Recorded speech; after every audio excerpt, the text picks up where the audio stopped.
What's up, guys, and welcome to the channel. This is Tyler Tote. If you've followed me at all over the last few years, seen any of the content I put out on this channel or on Twitter, Instagram, all the places I post, you know that I'm a firm believer that an on-fire marriage, one that's connected, building each other up, is an absolute cheat code for life.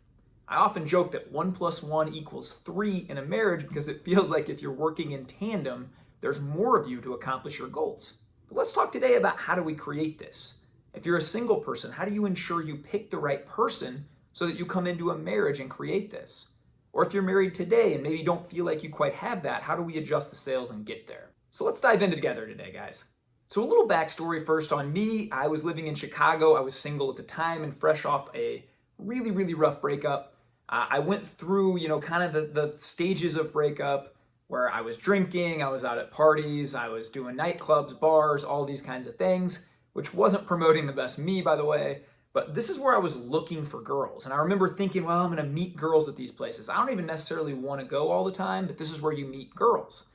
Then it dawned on me after a year and a half or so of doing this, that was foolish. I'll never forget a wise person telling me, why are you looking for girls in these bars and nightclubs at 3 a.m.? You can't even talk to them. You're shouting incoherently intoxicated at them. They're shouting back at you. Why don't you choose better places to go meet these people if you actually want to get to know them and actually start a great relationship and build a foundation of trust and love and these things? So that was, for some reason, that didn't come intuitively to me.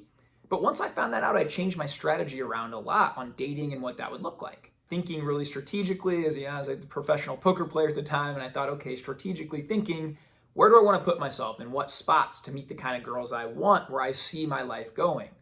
Well, I started volunteering at my church. There was a program there called C to A, and this wasn't the only reason I volunteered, guys. I actually liked it, but I mentored youth. It just so happened at the time there was 54 volunteers in this program, and 51 of them were female. I found that out and said, sign me up. This is where I'm going to meet great church girls that are going to have some things in common with me right away. I don't need to be shouting incoherently at them at 3 a.m. This is a better spot. My now wife, when I was really ready to meet that future mate and really want to settle down, I met her at a charity event, networked through a buddy. I had seen some of the stuff that she was doing and promoting, and I fell in love with her mission and her heart, to be quite honest, before I even met her. I read a bunch of her blogs. I knew who she was, and when she showed up, I took my shot. I approached her and said, can I offer to help set up this event? Do you want to take a walk afterwards? And kind of the rest is history. So I think you need to put yourself in spots to meet the kind of girls that you want to meet. I didn't see myself as being a bar guy into my 40s and 50s. I saw myself as raising great kids and being at parks and having an outdoor kind of lifestyle. I needed a woman that jived with that.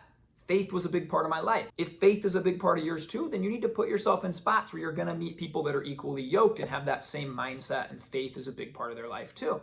So you need to start to be strategic about these things. Another thing is when you start to date, guys, you need to take notice of what's important to that person. One thing I loved about my wife, couple things, and this is when I absolutely knew I was going to marry her, she never talked bad or gossiped about other women. At this time, I was dating around here and there in Chicago a lot, and the big thing I would notice is a lot of girls could not wait to put down other women. In fact, we'd be in a circle of 4 or 5 friends, and when one of those girlfriends would leave, the other few couldn't wait to talk bad about her outfit, that she said this, she thinks she's too good for that. It kind of became so toxic and crazy. And I remember when I met my now wife, all she did was build other people up. She had this massive abundance mindset that just, we can grow and we can all win, and I'm going to lift other people up with me. That was so attractive to me. The way she treated waiters or staff or people that couldn't really offer her anything back showed a lot about her character and made me really fall more in love with her. Another big one, and this is for you guys out there, you got to think with the right head. Now, I'll be honest, there is that temptation when we're single. We want to meet people. We're men. We're full of testosterone. We're physical beings. But I will say, again, I knew I loved my wife, and I could not wait to spend the rest of my life with her when she gave me one line that blew me away when we were dating. She said, Ty, you will never fall in love with my body until you fall in love with my heart and my mind first. And she pulled the old sheet rule on me. I didn't know what the sheet rule was at the time, but even when, we lived distance away and whatnot, and if I was going to sleep on the couch, that was one thing, but if we were going to share a bed, even while we were dating exclusively for a while, she was going to sheet rule me. And she had respect, and she had boundaries, and she had a standard of who she knew who she was. She wasn't looking for me to come in and complete her. She knew who she was. She had a vision for her life. She's a strong woman. I loved that about her. That she didn't need me to validate her. She already validated herself. Man, that's who I wanted to raise my kids. That's who I wanted to share life with. Someone who had that level of respect for themselves. We're seeing in our culture too, this toxic thing of hookup culture and, oh, it's just Netflix and chill. I don't even really need to know the person before we start having sex. I think if you're dating and you're really looking for a long-term mate, you approach it totally different. Do they respect themselves? How do they treat other people? What are they like? It's so easy. And again, I go back to that think with the right head if you're a guy, because look, when emotions are involved and we get attracted physically, sometimes we'll ignore a lot of those warning signs. And so this is unpopular to say nowadays for sure, but I would take sex completely off the table for a while, really get to know that person's heart, really get to know that person's mind, and then go from there. Now, let's say you're in the stage of life where you are married, but you say, Ty, this is not working out the way I saw. At the altar, I felt like we were this great team, we had this great stuff going, and now all of a sudden I feel like I leave work where I'm dealing with problems all day, I walk in the door and my wife is nagging me and adding to those problems. Look, I'm just gonna be frank with you, I have been there. First couple of years of our marriage, that's where I found ourselves too. And I actually remember thinking, man, if only my wife wasn't so negative. Then one day I accused her of being negative all the time. And she said, let me show you my phone. I had texted her that day that the clients were really hard, that work sucked, that my boss had it out for me. Everything was negative. So, I always am talking about this. This is really big, ownership and taking a piece of, look, life is just a mirror. It often reflects back what you put out. And so if you want to have the kind of marriage where 1 + 1 = 3 and you're on fire building this together, you have to go first. Especially as a man, you have to lead. I always say women have this amazing gift to magnify and amplify the energy we bring in. One of many of their gifts. But I think it's so true. And when you start to turn the tide and you start to say, I'm going to give life and encourage and set the tone for every day by building up and take the higher road and be stoic. If negativity comes, instead of trying to fix it real quick and yell this or that for her to do this or that, just to validate, stay calm. When you set the tone like that, your marriage just goes up many, many levels and it takes you to new heights. I also have a thing that's called the big 3, and I think this is a massive point for any guy out there. If you can pull your wife aside and do these 3 things every week or every 2 weeks or whenever your schedule allows. The first one, take her on a date without the kids every week. The first 2 years of marriage, I never took my wife on a date, ever. I made time for my friends at the bar. I made time for my hobbies. I made time for work and clients and to stay late. Never made time for her. And then I had the audacity to complain, we're not in a passionate marriage like I once saw. When you were first dating her, you cleared your calendar, you changed your shirt 4 times, you made sure your breath wasn't stinky. Somewhere along there, you lose that. You get comfortable. I got the girl, I got the house, I got the job. You take your foot off the gas. And so I'll challenge you out there, if you're not in a marriage like this now, put your foot back on the gas. Sit her down tonight and say, you know what, maybe we become roommates more than anything else. I'm gonna change that. I'm gonna start dating you again. Let's pull out our calendars together. Let's get the grandparents over to watch the kids. Let's pay sitters. Let's do whatever we have to do to make sure you and I are connecting without our phones, without kids, every single week. Or every couple weeks, whatever your schedule can get you. The second part of the big 3, guys, and this is a massive one, especially for a mom who has kids and works and is busy, you give her a few hours every week where nobody needs her. And not just on Mother's Day. Look to do this every single week. I like to take all 3 of our kids to the park or a splash pad or something for a few hours every week and tell my wife, do whatever you want. Go lay by the pool, go read a book, go paint your nails, go sleep in, do anything you want, and don't have a bunch of kids asking you a million questions and me needing a couple things and the weight of the world can feel like they're on a mom's shoulders sometimes. If you can alleviate that and take that off, it is a massive thing to fill her bucket. The third thing, and I alluded to it a little bit ago, is just to be that source of constant encouragement. I have a game I play in my head called The Rest of the World versus Me. And every day I make it my mission. I'm going to build my wife up. I'm going to give her more compliments, more encouragement, more kind words than everybody else in the world combined. That's my goal. If you do those 3 things and you lead and you say, I want to get better at all of these things and provide those for your wife, it won't be long before your marriage starts to look a whole lot different than where it is today.